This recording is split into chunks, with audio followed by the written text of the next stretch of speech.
उत्तराखंड विधानसभा budget सत्र का आज तीसरा दिन है। सत्ता पक्ष और विपक्ष विधायकों ने अपने क्षेत्र के मुद्दे उठाए और साथ ही राज्यपाल के अभिभाषण पर चर्चा की।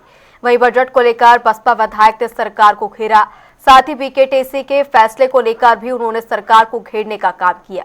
इसी को लेकर हमारे संवाददाता अरुण सैनी ने लक्सर से बसपा विधायक मोहम्मद शहजाद से खास बातचीत की। उत्तराखंड विधानसभा का बजट सत्र चल रहा है। बजट सत्र का आज तीसरा दिन है। आज बजट पर चर्चा जो है वो चल रही है। हमारे साथ बातचीत करने के लिए लक्सर से बसपा विधायक मोहम्मद शहजाद जी हैं, उनसे बातचीत करेंगे। सर, बजट सत्र चल रहा है, बजट पेश हुआ, सरकार काफ़ी अपनी पीठ थपथपा रही है कि हमने 1,11,000 करोड़ का बजट जो है वो लाए हैं, ये संतुलित बजट है। आप इस बजट का आकलन किस तरह से कर रहे हैं? सरकार कहीं घर से बजट लाती है। प्रदेश की व्यवस्था है, जो कर लोग देते हैं, जो प्राप्तियां हैं, दूसरी चीज़ है, जो सब बजट अमाउंट इकट्ठा हो रहा है उसे तो बजट कह रहे हैं। तो प्रदेश का पैसा है, प्रदेश में ही लगना चाहिए। इसमें सरकार का क्या है? सरकार की योजनाएं हैं, जब सफल होंगे देखते हैं क्या होता है। तो जो ये बजट सरकार ने पेश किया है, क्या ये आप संतुष्ट हैं इस बजट से? क्या ये सही बजट है? किसानों के हित में है, महिलाओं के हित में है, या जो भी युवाओं के हित में है? क्या सभी के हित में ये बजट है, जिस तरीके से सरकार कह रही है कि हमने एक संतुलित बजट बनाया है? तो ये बजट है उद्योगपतियों के हित में, ठेकेदारों के हित में। ये मजदूर के, किसान के, गरीब के हित का बजट नहीं है। ना ही कोई ऐसा मसला मुझे देखिए समझ दिखाई दे रहा है। भाई, पहले अभिभाषण हुआ, फिर अध्यक्ष द्वारा पाठ हुआ अभिभाषण का, फिर ये बजट ले आए।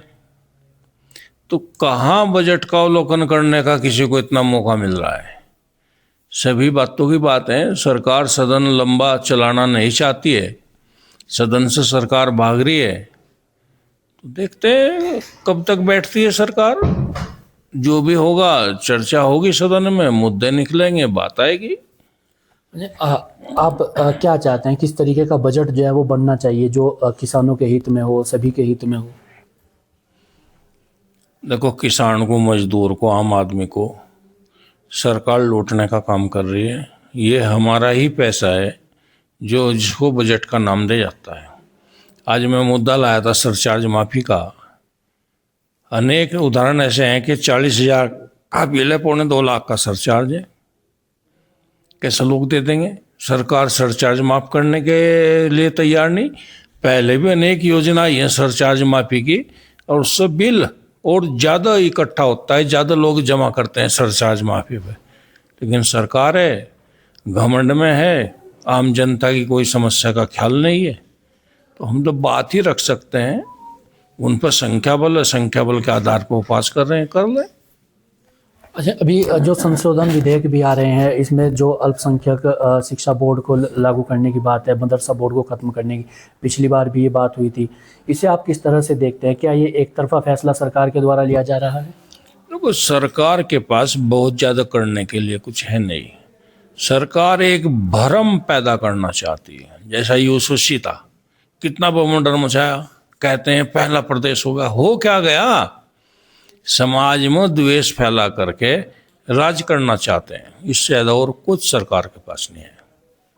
अभी 4 धाम यात्रा शुरू हो रही है। अभी बीकेटीसी की एक बैठक हुई, बीकेटीसी के अध्यक्ष का बयान आया। उन्होंने पहले जो था वो ये था कि गैर हिंदुओं को लेकर कहा कि गैर हिंदुओं का प्रवेश वर्जित है। अब गैर सनातनियों से कहा जा रहा है कि गैर सनातनियों का प्रवेश वहाँ पर वर्जित किया जाएगा। आप इस फैसले को किस तरह से देख रहे हैं, जो बीकेटीसी का ये फैसला है? देखो, मेरी उम्र 58 साल है। मैं 25 साल से लगातार सामाजिक कार्यों में हूँ। तीसरी बार विधायक भी हूँ, जिला पंचायत सदस्य भी रहा हूँ, हम जिला पंचायत अध्यक्ष भी हरिद्वार में रहे हैं। भाई, मैं तो कभी गया नहीं, न केदारनाथ गया, ना ही बद्रीनाथ गया। जब मेरा धर्म अलाउ नहीं करता तो मैं समझता हूँ कि ये भी एक बवंडर खड़ा करना चाहते हैं। जी, धन्यवाद। तो इतना हमारे साथ लक्सर से बसपा विधायक मोहम्मद शहजाद, और साफ तौर पर इन्होंने कहा कि जिस तरीके से चाहे बजट को लेकर के हो, या फिर जो हाल ही में बीकेटीसी ने जो फैसला लिया गैर सनातनियों का प्रवेश वर्जित केदारनाथ बद्रीनाथ में, उसको लेकर भी स्पष्टता से अपनी बात रखी। अब आगे देखना होगा कि 2027 का विधानसभा चुनाव है, उसमें किस तरीके के मुद्दे और आते हैं। अपने सहयोगी रोहित के साथ मैं अरुण सैनी, जनता टीवी, भराड़ीसैंण।